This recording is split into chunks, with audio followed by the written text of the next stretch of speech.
ये हमारे एमसी की माँ है जो जमीन पर बेजान पड़ी है और वो कातिल एमसी से कहता है कि अपनी इस रखैल माँ की लाश को अच्छे से देख लो। इस कातिल का नाम है रेंडो और वो असल में इस लड़के का बहुत पुराना टीचर और ट्रेनर है, लेकिन वो कहता है कि ये सब इसलिए हुआ क्योंकि एमसी पूरे रागनार खानदान में सबसे कमजोर, सबसे बड़ा बेवकूफ और एकदम कचरा है। सबसे ताकतवर ब्लड लाइन होने के बावजूद उसमें कोई टैलेंट नहीं है। एमसी की कमजोरी की इकलौती वजह ये नहीं है। सच तो ये है कि जिस दिन से रेंडोन को काम पर रखा गया था उसने एमसी को सबसे अजीब और सबसे घटिया सोड टेक्निक्स सिखाई थी। ऐसा इसलिए ताकि एमसी हमेशा कमजोर रहे और रेंडोन को उस बेचारी माँ से लगातार पैसे मिलते रहे क्योंकि उसकी माँ अपना सब कुछ लुटा रही थी ताकि थियो ताकतवर बन सके। और हाँ, रेंडोन बाकी दुश्मनों के साथ भी मिला हुआ था। गुस्से में पागल होकर एमसी रेंडोन पर हमला करने की कोशिश करता है, लेकिन उसे बड़ी आसानी से मार दिया जाता है। आखिरकार जिंदगी भर की कड़ी ट्रेनिंग और सबसे ताकतवर परिवार से होने के बाद भी उसने जिंदगी में कुछ हासिल नहीं किया। उसकी माँ मारी गई, उसका घर जला दिया गया। क्या सच में यही अंत है? उसने खुद से पूछा। अगर उसमें थोड़ा सा भी टैलेंट होता तो क्या चीजें अलग होती? तभी रागनार परिवार का उसका खास ट्रेट एक्टिवेट होता है और सिस्टम कहता है कि रिटर्न टू रिग्रेशन एक्टिवेट हो गया है। एक तेज रोशनी चमकती है और अचानक से रेंडोन उसके सामने खड़ा होता है, काफी जवान। वो कहता है कि एमसी थका हुआ लग रहा है, इसलिए शायद आज की क्लास यहीं खत्म करनी चाहिए। खैर, थियो ने सपने में भी ऐसी उम्मीद नहीं की थी। ये वही इंसान है जिसने उसे इतने सालों तक ट्रेनिंग दी। रेंडो उसे फोकस करने को कहता है, लेकिन थियो को कुछ समझ नहीं आ रहा है कि आखिर हो क्या रहा है। वो सोचता है कि क्या ये कोई फ्लैशबैक है और फिर से इसी रेंडोन का ही मनहूस चेहरा क्यों। तभी एक सिस्टम विंडो पॉपअप होती है और उसे एक पंच क्वेस्ट पूरा करने को कहती है। अब वो और भी ज्यादा कंफ्यूज हो गया है। फिर भी एक बात साफ थी, रेंडो उस विंडो को नहीं देख सकता था, इसलिए एमसी अपनी ट्रेनिंग स्वॉर्ड नीचे गिराता है, पूरी ताकत से मुट्ठी भींचता है और सीधे रेंडोन के मुंह पर एक जोरदार पंच मारता है। रेंडोन का रिएक्शन ना के बराबर होता है। तभी रेंडो को गुस्सा आ जाता है और वो पलटकर वार करता है, जिससे हमारा प्रोटैगनिस्ट हवा में उड़ता हुआ दूर जा गिरता है। एमसी को यकीन नहीं होता कि दर्द भी एकदम असली है। वहीं वो कमीना आह भरते हुए कहता है कि वो समझ सकता है कि थियो इतना फ्रस्ट्रेटेड क्यों है। अवेकनिंग सेरेमनी नजदीक है और उसने कोई प्रोग्रेस नहीं की है, फिर भी अपने ही मास्टर पर हमला करना माफी के लायक नहीं है। ये बात सुनकर थियो हैरान रह जाता है, क्योंकि अवेकनिंग सेरेमनी तो उसकी मौत से लगभग 10 साल पहले हुई थी। रेंडोन उसे डांटता रहता है और फिर ये कहकर चला जाता है कि वो अगली क्लास में कंटिन्यू करेंगे। कबीले के बाकी लोग प्रोटैगनिस्ट पर हंसते हैं और उसे गालियां देते रहते हैं, लेकिन अब थियो को फाइनली सब समझ आने लगता है। वो जमीन को खरोंचता है और उसे साफ महसूस कर पाता है, यहाँ तक कि रेंडन ने उसे जो घाव दिया था वो भी असली दर्द दे रहा था। तभी उसे असली बात समझ में आती है, ये कोई याद नहीं है, वो सच में 10 साल पीछे 17 साल की उम्र में वापस आ गया है। ठीक उसी वक्त एक और सिस्टम विंडो सामने आती है और ट्यूटोरियल क्वेस्ट क्लियर करने पर उसे बधाई देती है। रिवॉर्ड के तौर पर रगनार्स टैलेंट एक्टिवेट हो जाता है। सिस्टम पूछता है कि क्या वो इसे क्लेम करना चाहता है और वो तुरंत हाँ कर देता है। उसके सीने के बीचों बीच एक गजब की ताकत महसूस होती है और सिस्टम कंफर्म करता है कि उसे रिवॉर्ड मिल गया है। अब से उसके सारे स्टैट्स एक खतरनाक स्पीड से बढ़ेंगे। उधर रोज कास्टल में वही कमीना रेंडोन थियो की माँ के साथ चाय पी रहा है। वो कहता है कि उसने आज तक एमसी जितना टैलेंटलेस इंसान नहीं देखा और फिर मुस्कुराते हुए कहता है कि वो यहाँ इसीलिए तो है। वो झूठा रेंडोन वादा करता है कि वो एमसी को कम से कम 5 महीनों में अवेकनिंग सेरेमनी के लिए काफी ताकतवर बना देगा। सेसिलिया रागनार कहती है कि वो अपने बेटे के लिए उस पर भरोसा करेगी। वो उसे सोने के सिक्कों की एक थैली भी देती है और अपने बेटे पर खास ध्यान देने को कहती है। वो खुशी खुशी पैसे ले लेता है और उसे चिंता न करने को कहता है। बाद में रेंडो हॉल से गुजरते हुए अपने हाथ में पैसों की थैली देखकर कमीनी मुस्कान देता है। वो बहुत खुश है कि प्रोटैगनिस्ट को कुछ ना सिखाने के लिए उसे इतने भारी पैसे मिल रहे हैं। उसकी नजर में माँ और बेटे दोनों ही बहुत बड़े बेवकूफ हैं। तभी एमसी कॉरिडोर में भागता हुआ आता है और रेंडो के ठीक बगल से तेजी से निकल जाता है। उसका सो कॉल्ड मास्टर बस मुंह बनाता है और उसे लूजर कहता है। असल में एमसी अपनी माँ को खोजने के लिए भाग रहा है। जैसे ही सेसिलिया पीछे मुड़ती है वो उसे कसकर गले लगा लेता है और रोने लगता है। उसे जिंदा देखकर वो पूरी तरह से इमोशनल हो गया है। इसी पल वो पूरी तरह एक्सेप्ट कर लेता है कि वो सच में 10 साल पीछे आ चुका है। रेंडो का उसे उसकी माँ की लाश देखने के लिए मजबूर करना, वो दर्दनाक याद उसके दिमाग में फिर से ताजा हो जाती है। अब जब उसकी माँ जिंदा है तो प्रोटैगनिस्ट ने ठान लिया है कि वो उसका फ्यूचर बदल कर रहेगा। अगर सिस्टम विंडो असली है तो रागनार का टैलेंट उसे ताकतवर बनने में मदद कर सकता है। उसे पूरा यकीन है कि वो गद्दी की जंग में जिंदा रहने के लिए काफी ताकतवर बन सकता है। और सबसे बड़ी बात, रिंडोन से अपना बदला ले सकता है। अगला ट्यूटोरियल क्वेस्ट थियो को अपनी बॉडी की लिमिट्स को पुश करने को कहता है। सूरज उगने से पहले ही बदले की आग में जलता हुआ वो अपनी ट्रेनिंग शुरू कर देता है। उसे पता है कि उसे जल्दी से जल्दी ताकतवर बनना होगा। अपनी पिछली जिंदगी में उसने ब्लैक वर्ड नाम के एक इंटेलिजेंस ग्रुप में काम किया था। क्योंकि उसमें लड़ने की स्किल्स नहीं थी, इसलिए वो सिर्फ इंफॉर्मेशन हैंडल करता था। उसने कभी नहीं सोचा था कि वो उस नॉलेज का इस्तेमाल इस तरह करेगा। उसे एक खास बॉडी एनहांसिंग पोर्शन के बारे में याद आता है जिसे ब्लडी स्वॉर्ड एम्परर एलिक्सर कहते हैं। इसकी असली कीमत तब तक किसी को पता नहीं चलेगी जब तक कुछ सालों बाद सीक्रेट मैनुअल्स सामने नहीं आ जाते। उसे वो खौफनाक ट्रेनिंग भी याद आती है जिसे उसने टैलेंट ना होने की वजह से बीच में ही छोड़ दिया था। लेकिन अब क्योंकि रगनार का टैलेंट एक्टिवेट हो चुका है, थियो जानता है कि कड़ी मेहनत उसे फाइनली ताकतवर बना सकती है। वो खुद नोटिस करता है कि अब वो पहले से कहीं ज्यादा तेज दौड़ पा रहा है। सिस्टम उसकी प्रोग्रेस ट्रैक कर रहा है और कबीले के बाकी लोग उसे हैरानी से घूरने लगे हैं। उन्हें यकीन ही नहीं हो रहा कि इस कमजोर समझे जाने वाले लड़के में इतना स्टैमिना कहां से आ गया। कुछ दिनों बाद वो आधी रात तक लगातार ट्रेनिंग कर रहा है। यहीं पर हमारी मुलाकात होती है ट्रेनिंग ग्राउंड मैनेजर एवलिन नेरोवल से। वो बस उसे देखकर ही थकी हुई लग रही है। एमसी ने बिना सोए कई दिनों तक ट्रेनिंग की है और अब तो एवलिन को भी डाउट होने लगा है कि क्या ये लड़का सच में उतना ही नाकाबिल है जितना लोग कहते हैं।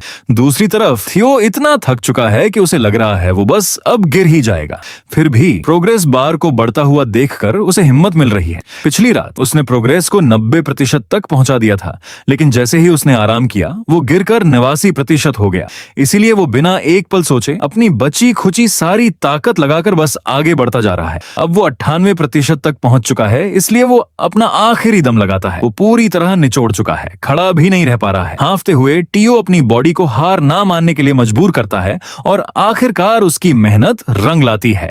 नंबर 100 पर पहुंच जाता है और सिस्टम उसे ट्यूटोरियल क्वेस्ट क्लियर करने पर बधाई देता है। उसका रिवॉर्ड है द ड्रैगन हार्ट। लेकिन इससे पहले कि वो बाकी की बातें पढ़ पाता, वो थकान के मारे धड़ाम से गिर पड़ता है। सिस्टम पूछ रहा होता है कि क्या वो रिवॉर्ड अभी क्लेम करना चाहता है। उसका हाथ कांप रहा है, वो एक उंगली तक नहीं हिला पा रहा है। फिर भी वो किसी तरह यस पर क्लिक कर देता है। जैसे ही वो एक्सेप्ट करता है, एक नीली रोशनी उसे घेर लेती है और एवलिन सदमे में देखती रह जाती है कि कैसे उसकी बॉडी एक अजीब सा पावर अप ले रही है। कुछ समय बाद वो एक कमरे में जागता है। जैसे ही टियो अपनी आंखें खोलता है, एवलिन उसे बताती है कि वो ट्रेनिंग ग्राउंड 4 के ब्रेक रूम में है।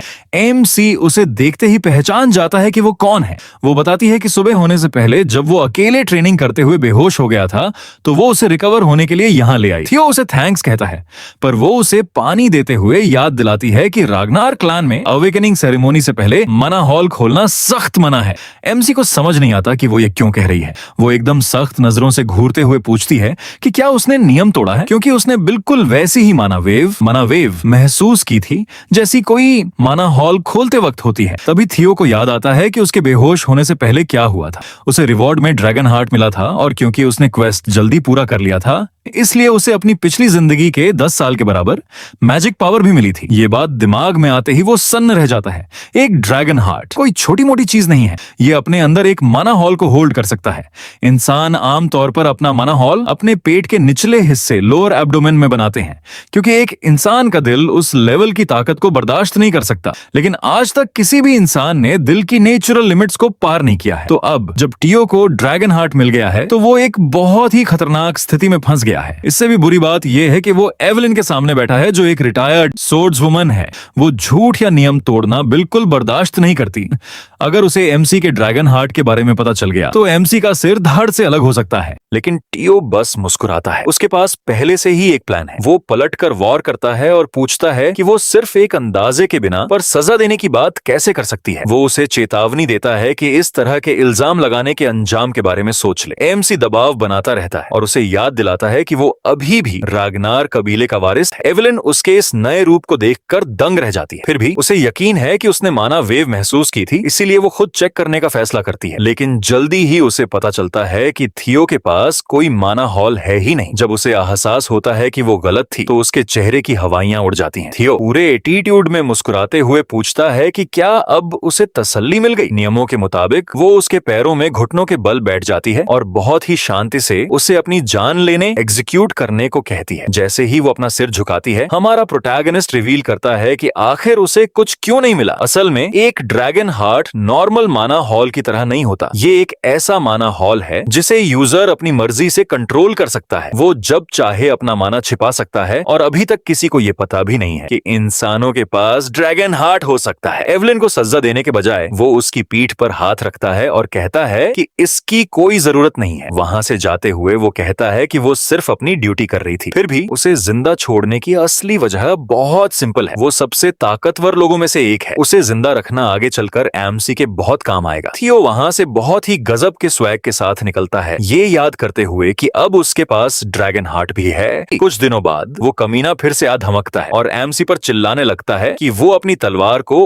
और दाईं तरफ घुमाए। एमसी जानबूझकर कमजोर होने का नाटक कर रहा है, लेकिन रेंडेन उसे लगातार गालियां दे रहा है। इससे भी बुरी बात यह है कि एमसी नोटिस करता है कि वो बुढ़ा जानबूझकर उसे अजीब और गलत स्वॉर्ड मूव्स सिखा रहा है। इससे एमसी को पक्का यकीन हो जाता है कि रेंडेन के इन सब कामों के पीछे किसी मास्टरमाइंड का हाथ है और पिछली जिंदगी में जिसने उसे आखिरी मौत का घाट उतारा था वही असली मास्टरमाइंड था। इसीलिए थियो फैसला करता है कि वो उस इंसान को बाहर निकाल कर रहेगा। रेंडेन अभी भी चिल्ला रहा है, तभी एमसी अपनी लकड़ी की तलवार को बीच से तोड़ देता है और कहता है कि वो अब और उसकी बकवास नहीं सुनेगा, क्योंकि उसकी सिखाई हुई तकनीक एकदम कचरा है। वो एक कदम और आगे बढ़ता है और पूछता है कि इतनी घटिया स्किल्स के साथ कोई मिड रैंक स्वॉर्ड्समैन बन भी कैसे सकता है। वो ताना मारता है कि रेंडेन तो शायद जंगली जानवरों से भी ढंग से नहीं लड़ पाएगा। रेंडेन इस जाल में फंस जाता है और गुस्से से उबलने लगता है, लेकिन हमारा प्रोटैगनिस्ट उस पर दबाव बनाता रहता है। वो सीधे उस बुढ़े के मुंह के सामने जाता है और फिर से दोहराता है कि उसकी तलवारबाजी एकदम बकवास है। अब हमें एएमसी का असली प्लान समझ आता है। वो रेंडेन को उकसाकर नौकरी छोड़ने पर मजबूर करना चाहता है और अगर बात बिगड़ती है तो एएमसी को यकीन है कि ये कमीना अपने मास्टरमाइंड से कांटेक्ट जरूर करेगा। कहानी अब कैमेलिया पैलेस की तरफ मुड़ती है, जहां एक आदमी पागलों की तरह हंसते हुए एक पब में घुसता है। वो एक्शन को आवाज लगाता है और चिल्लाकर बताता है कि रागनार का वो नाजायज बेटा अगले हफ्ते अपने ही मास्टर से ड्यूएल करने वाला है। एक्सियन कुछ नहीं कहता, वो अपना ग्लास तक नहीं उठाता। वहीं वो बड़बोला आदमी बकता रहता है कि थियो ने अपने टैलेंट ना होने का इल्जाम अपने टीचर पर लगाया है और शायद इस ड्यूएल के बाद वो हमेशा के लिए अपाहिज हो जाएगा। तभी एक्शन अचानक अपना ग्लास पूरी ताकत से उस आदमी के मुंह पर दे मारता है और उसे एक ही बार में नॉकआउट कर देता है। वो साफ तौर पर चिढ़ा हुआ है और कहता है कि उसे कोई फर्क नहीं पड़ता कि कोई नाजायज बेटा आधा अपाहिज हो जाए। उसकी नजर में वो बस एक और फालतू रगनार है। ये है डार्क टाइगर एक्सियन रगनार, उत्तर के 4 खूंखार शिकारियों 4 हाउंड्स ऑफ द नॉर्थ में से एक। उसके बगल में खड़ा है रेमिंगटन नार्सियो सिल्वर लायन, जो उन्हीं 4 हाउंड्स में से एक है। तभी 9 ड्रैगन्स में से एक एड ट्रॉयवेन स्काई ड्रैगन वहां आता है। वो परेशान लग रहा है और कहता है कि वो लोग ऐसे रिलैक्स नहीं कर सकते वरना चीजें बिगड़ सकती हैं। लेकिन एक्सियन इस बात को टाल देता है और कहता है कि ये सब सिर्फ टैलेंटेड लोगों के लिए मायने रखता है और थियो तो बस एक फालतू बेवकूफ है। लेकिन एड उसे चेतावनी देता है कि रागनार कबीले में एक छोटी सी चिंगारी भी भयंकर आग बन सकती है। एक्सियन जवाब देता है कि प्रोटोगोनिस्ट का रेंडेन से पंगा लेना असल में एक अच्छी खबर है, क्योंकि उसे ठिकाने लगाने के लिए वो इंस्ट्रक्टर ही काफी होगा। एक हफ्ते बाद ट्रेनिंग ग्राउंड 4 में लोगों की भीड़ जमा है और इसमें सिर्फ कबीले के लोग ही नहीं बल्कि कई बड़ी हस्तियां भी आई हैं। अरीना के बीचों बीच सैकड़ों नजरों के सामने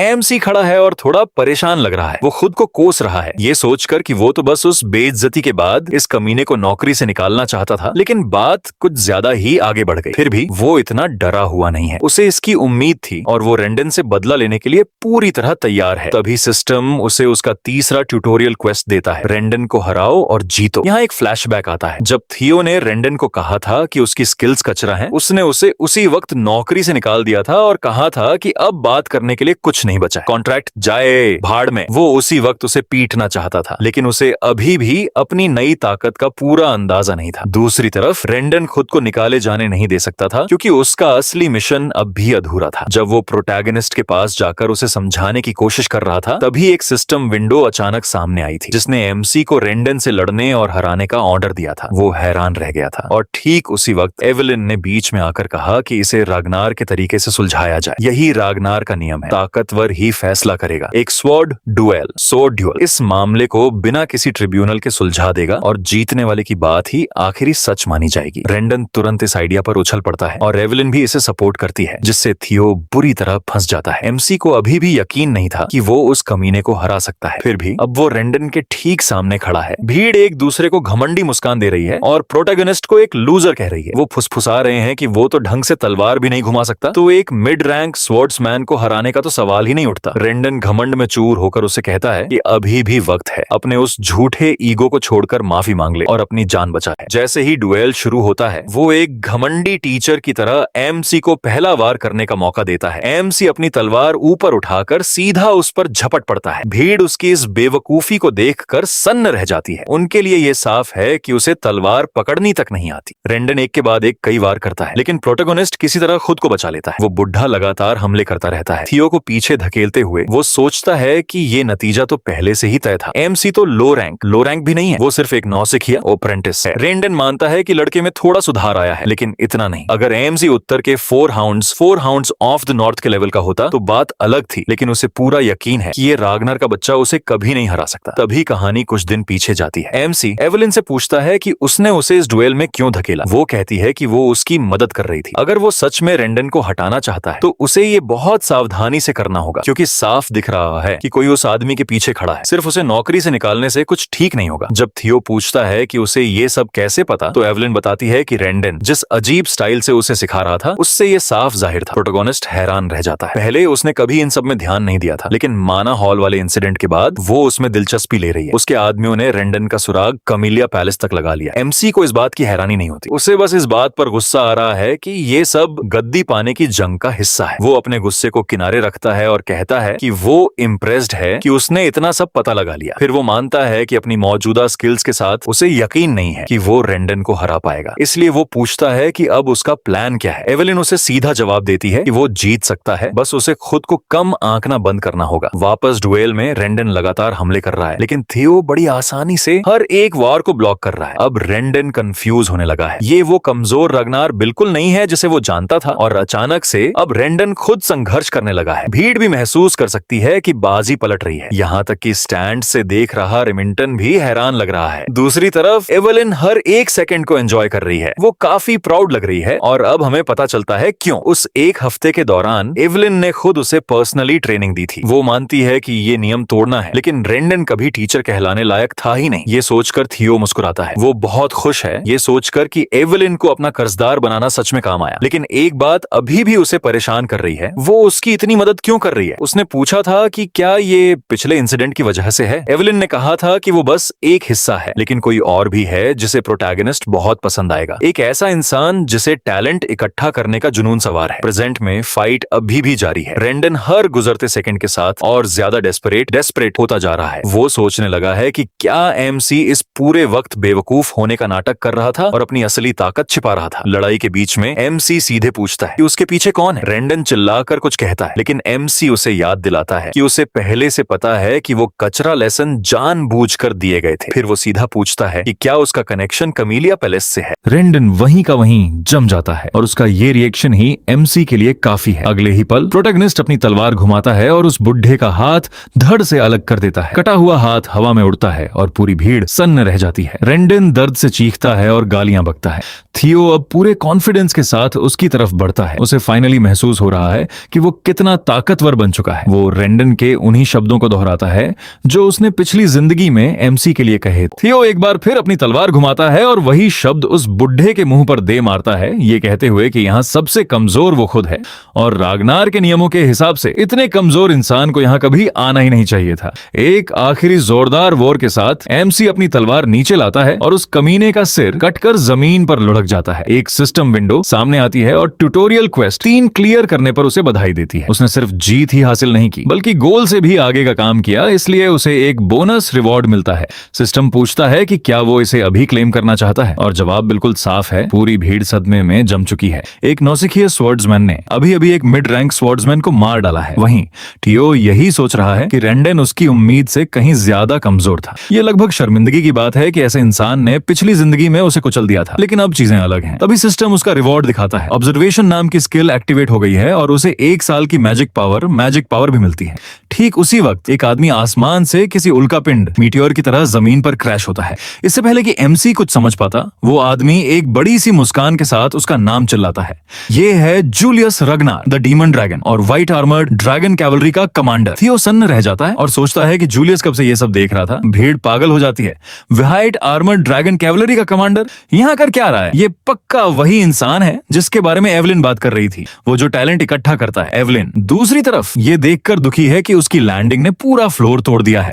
जूलियस खुद किसी मॉन्स्टर की तरह लग रहा है और प्रोटोगनिस्ट को समझ नहीं आ रहा कि वो क्या जवाब दे, लेकिन जूलियस बस जोर से हंसता है और अपनी चौड़ी मुस्कान दिखाता है। वो एमसी की पीठ थपथपाता है और कहता है कि वो इतना टैलेंटेड लड़का देखकर हैरान है। जूलियस ये भी कहता है कि अपने ही टीचर को मारना थोड़ा रूखा बर्ताव था, लेकिन रेंडन इसी लायक था। फिर वो दोबारा हंसता है, थियो के कंधे को थपथपाता है और उसे व्हाइट आर्मर्ड ड्रैगन कैवलरी में शामिल होने का सीधा न्योता दे डालता है। एवलिन को इसी बात की उम्मीद थी, लेकिन भीड़ पूरी तरह से सदमे में है कि जूलियस इतने नौसिखिए लड़के को सीधे एलीट नाइट्स के लिए कैसे स्काउट कर सकता है। हम रेमिंगटन को भी वहां देखते हैं, जो अपने बगल वाले शख्स से पूछता है कि क्या उसने कभी सुना है कि किसी नौसिखिए को अवेकनिंग सेरेमोनी पूरी करने से पहले ही स्काउट कर लिया गया हो। दूसरा शख्स कहता है नहीं, रेमिंगटन को पहले से पता है, क्योंकि उनके पूरे इतिहास में ऐसा कभी नहीं हुआ। वो भी यही सोच रहा है। जब किसी का माना हॉल अभी तक बंद हो तो आप उसके फ्यूचर का अंदाजा नहीं लगा सकते। सिर्फ बेहतरीन तलवारबाजी का कोई मतलब नहीं है अगर मैजिक पावर ही ना हो। इसलिए खुद जूलियस को भी नहीं पता कि एमसी का असली पोटेंशियल क्या है। फिर भी प्रोटैगनिस्ट सोचता है कि क्या इस डीमन ड्रैगन को सच में उसमें कुछ खास दिखा है, लेकिन इसके बावजूद वो बिना एक सेकंड की हिचकिचाहट के जूलियस का ऑफर सीधे तौर पर ठुकरा देता है। जूलियस पूरी तरह से भौचक्का रह जाता है। भीड़ भी उतनी ही शॉक्ड है। उन्हें यकीन नहीं हो रहा कि थियो ने इतने बड़े इंसान को इतनी बेरहमी से रिजेक्ट कर दिया। एक पल के लिए तो पूरे हॉल में सन्नाटा छा जाता है। जैसे जैसे दिन बीतता है पूरे कबीले में ये खबर आग की तरफ फैल जाती है।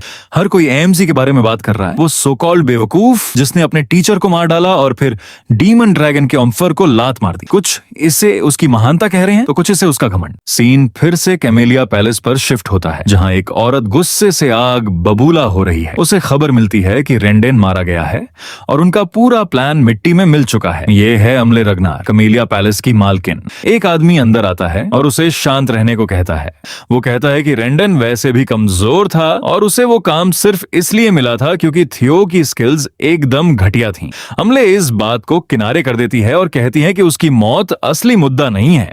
जो आदमी उससे बात कर रहा है वो उसका भाई एड ट्रॉयवेन द स्काई ड्रैगन है, जिसे हमने पहले पब में देखा था। वो कहती है कि असली प्रॉब्लम ये है कि जूलियस ने खुद उस लड़के को अप्रोच किया है और अब लोगों को लग रहा है कि ये सब एवलिन की चाल थी। इस वजह से अब वो लोग बीच में घुसकर उसे कोई दूसरा मास्टर नहीं दे सकते। अगर वो ऐसे ही आगे बढ़ता रहा तो रोज पैलेस पर कब्जा करना बहुत मुश्किल हो जाएगा। तभी एक्सियन अंदर आता है और पूछता है कि वो लोग इतने टेंशन में क्यों हैं। वो कहता है कि कबीले के मुखिया क्लेन हेड को इस सब से कोई फर्क नहीं पड़ेगा, इसीलिए उनका प्लान आगे बढ़ सकता है। अमले पूछती है कि क्या उसे पूरी बात समझ भी आ रही है। अगर उन्हें बिना लीडर को नाराज किए रोज पैलेस चाहिए तो थियो का कमजोर रहना बहुत जरूरी है। एक्सियन कहता है कि उसे पता है उसकी नजर में प्रोटैगनिस्ट अभी भी एकदम कमजोर है। चाहे कुछ भी हो गया हो, उसके जैसा इंसान कितना ही बदल सकता है। उसे लगता है कि एवलिन और वो डीमन ड्रैगन बस ओवर रिएक्ट कर रहे हैं, इसलिए इस पर इतना बवाल मचाने की कोई जरूरत नहीं है। एड को उसका ये एटीट्यूड बिल्कुल पसंद नहीं आता और वो उसे चेतावनी देता है कि इस मामले को हल्के में ना ले। एक्सियन बस एक लेटर निकालता है और एक शैतानी मुस्कान देता है। वो कहता है कि अगर वो लोग इतने ही परेशान हैं तो वो खुद जाकर एमसी के साथ थोड़ा खेल लेगा और उसे उसकी असली औकात याद दिला देगा। बाद में सीन ट्रेनिंग ग्राउंड में शिफ्ट होता है, जहां एवलिन थियो की तारीफ कर रही है। वो उसे थैंक्स कहता है और बताता है कि एक असली मास्टर के अंडर ट्रेनिंग करने का मजा ही कुछ और है। फिर वो कहती है कि white armoured dragon cavalry join करना उसके लिए एक बेहतर रास्ता हो सकता था और पूछती है कि उसने वो ऑफर क्यों ठुकराया। वो सोच में पड़ जाता है। अगर वो कहे कि उसे उस ऑफर को ठुकराने का कोई पछतावा नहीं है तो वो झूठ होगा। एक वक्त पर वो उसका सपना हुआ करता था। फिर भी वो जानता है कि अभी ज्वाइन करने से उसकी असली ग्रोथ रुक जाएगी। इतनी जल्दी खुद को लिमिट करने का कोई मतलब नहीं है। अगर वो अवेकनिंग सेरेमोनी के बाद अपनी ताकत दिखाता है तो उसे ऊपर जो रिवॉर्ड्स मिलेंगे वो उस कैवलरी की एक सीट से कहीं ज्यादा बड़े होंगे। इसलिए वो बस इतना कहता है कि उसे कोई स्पेशल ट्रीटमेंट वे नहीं चाहिए और उसे लगता है कि वो अभी तैयार नहीं है। फिलहाल वो बस सेरेमोनी के लिए एवलिन के साथ ट्रेनिंग करके खुश है। एवलिन उसे याद दिलाती है कि इस तरह रिजेक्ट होने के बाद कमांडर पक्का उससे नाराज होगा। इसी पॉइंट पर थियो पहली बार अपनी ऑब्जर्वेशन स्किल का इस्तेमाल करता है। वो एवलिन के स्टैट्स पढ़ता है और कंफर्म करता है कि वो एक हाई रैंक्ड स्वॉर्ड्सवुमन है। उसे ये भी पता चलता है कि वो उसकी इस सादगी, ह्यूमिलिटी की बहुत बहुत रिस्पेक्ट करती है, इतने सालों बाद किसी को सिखाकर उसे फाइनली जिंदा महसूस हो रहा है और वो अभी भी व्हाइट आर्मर्ड ड्रैगन कैवलरी को बहुत मिस करती है। प्रोटोगनिस्ट हैरान है कि ये ऑब्जर्वेशन स्किल सच में कितनी काम की है। फिर उसकी नजरें आखिरी लाइन पर जाकर टिक जाती हैं। एवलिन का कैवलरी को मिस करना उसे थोड़ा हैरान कर देता है। तभी एक आदमी अंदर आता है और खुद को सिबिल ड्रिया के नाम से इंट्रोड्यूस करता है। वो बताता है कि वो दक्षिणी inspection post, southern inspection post से आया है क्योंकि उसे थियो से कुछ जरूरी बात करनी है। एमसी को वो थोड़ा खौफनाक लगता है और उसे समझ नहीं आता कि ये बात कहां जा रही है, इसलिए वो फिर से ऑन ऑब्जर्वेशन का इस्तेमाल करता है। उसे पता चलता है कि सिबिल बुरी तरह से उसके साथ एक डुएल करना चाहता है। ये जानकर उसके पसीने छूट जाते हैं। इतने खौफनाक चेहरे वाले इंसान से लड़ना कोई मजाक नहीं है। ठीक तभी एक सिस्टम मैसेज सामने आता है। चौथा ट्यूटोरियल क्वेस्ट, उसका गोल है रगनार के बेवकूफ, इम्बिसिल ऑफ रगनार का टैग हमेशा के लिए मिटा देना। और वो पहले ही 28% काम पूरा कर चुका है। सिबिल बातों को घुमाता नहीं है। वो सीधा कहता है कि वो यंग मास्टर थियो को फॉलो करना चाहता है। वो ये भी मानता है कि वो भी उन लोगों में से एक था जो प्रोटैगनिस्ट को पूरी तरह इग्नोर करते थे। उस वक्त उसे लगता था कि एमसी को रगनार का बेवकूफ कहना बिल्कुल सही है। एमसी को उसकी ये ईमानदारी पसंद आती है, लेकिन उसे थोड़ी चिढ़ भी मचती है। ये आदमी बिना जाने ही उसकी बेइज्जती कर रहा है। लेकिन सिबिल का नजरिया तब बदल गया जब उसने सुना कि एमसी हर सुबह बाकी सबसे ज्यादा कड़ी ट्रेनिंग करता है। फिर उसने इस मेहनत का सबूत थियो और उस फ्रॉड रेंडेन के बीच हुई फाइट में अपनी आंखों से देखा। उस इंस्ट्रक्टर का सिर हवा में उड़ते देखना उसके दिमाग में छप गया था और वो प्रोटैगनिस्ट की ग्रोथ देखकर सन्न रह गया था। जूलियस रागनार का पर्सनली एमसी को इनवाइट करना उसे कभी नहीं भूलेगा। सिबिल कहता है कि उसी पल से एमसी उसका आइडल बन गया। साउथ ऑफिस का बेवकूफ कहे जाने के बाद उसने लगभग हार मान ली थी, लेकिन एमसी ने उसकी सोच बदल दी। अब वो किसी भी चीज से ज्यादा बस उस इंसान के साथ तलवारें टकराना चाहता है जिसे वो अपना आइडल मानता है। उसका ये सीधापन काफी शॉकिंग है। नॉर्मली प्रोटैगनिस्ट किसी के भी इरादों पर शक करता, लेकिन ऑब्जर्वेशन से साफ पता चल रहा है कि सिबिल की फीलिंग्स 100% असली हैं। वो सच में टीओ की रिस्पेक्ट करता है और बस एक स्पार चाहता है। उसका सब कुछ एकदम जेन्युइन लग रहा है। एमसी अंदर से काफी खुश है। रेंडन को मारने और जूलियस का अटेंशन खींचने के बाद उसे लगा था कि इनसिक्योर लोग उसे चैलेंज करने आएंगे। उसने कभी नहीं सोचा था कि कोई उसकी तारीफ करेगा और उसे फॉलो करना चाहेगा। अगर वो अगला क्लान हेड बनना चाहता है तो उसे अपने आसपास ऐसे काबिल लोगों की जरूरत होगी जिन पर वो भरोसा कर सके। और सबसे बड़ी बात, ये उसे अपना आखिरी ट्यूटोरियल क्वेस्ट पार करने और हमेशा के लिए उस बेवकूफ के टैग को मिटाने में मदद करेगा। वो टैग जिससे वो अपनी पिछली जिंदगी में कभी पीछा नहीं छुड़ा पाया था। अब जब सिस्टम ने उसे एक नया मौका दिया है तो उसने ठान लिया है कि वो इसे हमेशा के लिए खत्म कर देगा। थियो एवलिन की तरफ मुड़ता है और स्पार के लिए परमिशन मांगता है। वो खुशी खुशी मान जाती है और उसे अपनी ताकत दिखाने को कहती है। वो सम्मान में अपनी तलवार उठाता है और खुद को इंट्रोड्यूस करता है। प्रोटैगनिस्ट रागनार, रोज पैलेस का नौसिखिया स्वर्ड्समैन, जो मास्टर एवलिन के अंडर अपनी अवेकनिंग सेरेमोनी का इंतजार कर रहा है। एक हाथ वाली मास्टर ये सुनकर प्राउडली मुस्कुराती है। सिबिल ड्री भी सम्मान के साथ सलाम करता है और खुद को दक्षिणी इंस्पेक्शन पोस्ट का नौसिखिया स्वॉर्ड्समैन बताता है, जिसने कुराई क्लैन की तलवारबाजी सीखी है और उसका फोकस क्विक स्वॉर्ड पर है। स्पार शुरू होती है और सिबिल जमीन से छलांग लगाता है। वो किसी पागल की तरह झपटता है, जैसे वो शुरू से ही जान से मारने के इरादे से आया हो। थियो उसके पहले वार को ब्लॉक करता है और उनकी तलवारों के टकराने से चिंगारियां उड़ती हैं। साउथ ऑफिस का ये सो कॉल्ड बेवकूफ सच में बहुत तेज है। स्पीड ही वो चीज है जिस पर उसे सबसे ज्यादा भरोसा है। सिर्फ एक टकराव के बाद ही सिबिल समझ जाता है कि एमसी की स्किल्स कोई मजाक नहीं है। वहीं एमसी सोच रहा है कि आखिर इस लड़के को बेवकूफ का टैग मिला ही क्यों। अपनी पिछली जिंदगी में वो इसके कुछ वार भी झेल नहीं पाता, लेकिन अब वो उस लेवल से कहीं आगे निकल चुका है। प्रोटैगनिस्ट अगला वार करता है और सिर्फ एक स्ट्राइक में सिबिल को हवा में उड़ा देता है और उसकी तलवार उसके हाथ से छूटकर गिर जाती है। आज के प्रोटैगनिस्ट के लिए ये बच्चों का खेल है। सिबिल की छाती पर लगी ये चोट इतनी जोरदार थी कि उसे लगभग उल्टी आ जाती है। वो सीधा ट्रेनिंग एरिया के स्टैंड से जाकर टकराता है। किस्मत से उसे ज्यादा गहरी चोट नहीं लगी है। सिबिल किसी तरह खुद को खड़ा करता है, एमसी की तलवारबाजी की तारीफ करता है और पूरी रिस्पेक्ट के साथ अपनी हार मान लेता है। अपनी जीत पर वो शांत रहता है, उसे वापस सलाम करता है और कहता है कि ये एक अच्छी फाइट थी। जैसे ही वो अपनी तलवार ऊपर करता है, चमकती हुई ब्लेड में उसे अपना चेहरा दिखाई देता है। इससे उसके दिमाग में एक आइडिया आता है, क्या वो खुद पर ऑब्जर्वेशन का इस्तेमाल कर सकता है, और ये काम कर जाता है। वो अपने टैलेंट्स टैलेंट्स देख पा रहा है, जैसे ऑब्जर्वेशन, प्लेयर, रगनार और कई ऐसे जो अभी भी लॉक्ड हैं। वो एक लेवल 1 का स्वर्ड्समैन है जिसके स्टैट्स एकदम बैलेंस हैं, और सबसे हैरान करने वाली बात, उसकी मैजिक पावर 190 है। अब जब वो फाइनली अपने स्टैट पॉइंट्स देख सकता है तो अब से वो नंबर्स में दिखाई देंगे। उसके टैलेंट साफ लिखे हुए हैं और उन सारे लॉक्ड स्लॉट्स को देखकर लगता है कि क्वेस्ट पूरे करने पर कम से कम 4 टैलेंट्स और खुलेंगे। जब चाहे अपने खुद के स्टैट्स चेक कर पाना एक बहुत बड़ी कामयाबी है। थियो अंदाजा लगाता है कि उसकी ये भयानक मैजिक पावर उसकी पिछली जिंदगी के जादू और सीने में मौजूद ड्रैगन हार्ट की वजह से है। लेकिन एक चीज जिसे देखकर उसका खून खौल जाता है वो है